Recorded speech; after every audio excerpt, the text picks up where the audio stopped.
Indiana Pacers beat Atlanta Hawks in Game 6 May 2, 2014. Atlanta AP. David West led Indiana on a 16-4 run to end the game, extending the season for the top-seeded Pacers with a 95-88 victory over the Atlanta Hawks on Thursday night. Trailing 3-2 after losing at home for the second time in the best-of-7 series, Indiana was poised for an early summer when the Hawks pushed out to an 84-79 lead with just over 3 minutes remaining, cheered on by a raucous crowd. But, for the fourth time in this back-and-forth affair, the road team won.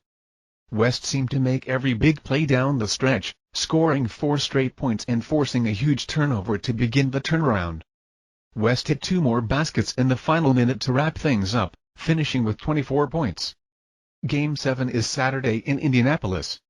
Paul George also scored 24 points for the Pacers, making 4 straight free throws to help fend off a team that was trying to become only the 6th number 8 seed to knock off a number 1 seed.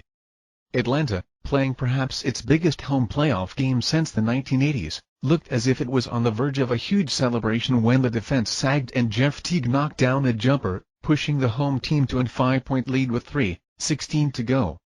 But the Pacers showed some of the resolve they've been accused of lacking, led by West.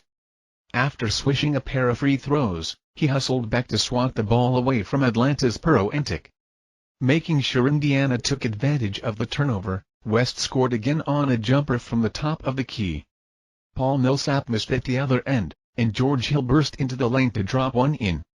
Just like that, the Pacers were back up 85-84 with 1:58 remaining.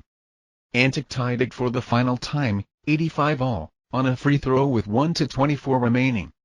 But that was it for the Hawks. West hit another jumper to put the Pacers ahead for good.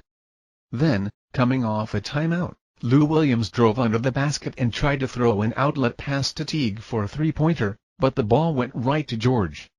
He was immediately fouled, made both free throws, and Teague missed again for the Hawks after a brilliant night to seal it for the Pacers. Teague scored 29 points, but it wasn't enough. Teague scored 6 points in the final 53 seconds, including a pair of spectacular drives that sent Phillips Arena into a frenzy. He scooted past C.J. Watson with a dazzling crossover dribble, then dropped in a runner just ahead of the buzzer to send the Hawks to a final quarter with a 67-64 lead. Teague bowed out his chest and let out a scream, while the Pacers straggled to the bench, knowing a season that showed such promise most of the year was in danger of being over far earlier than anyone envisioned. Millsap and Williams were the only other Atlanta players in double figures, both with 16 points. Lance Stephenson scored 21 points for the Pacers. The Hawks shot just 36%, 29 of 81, from the field.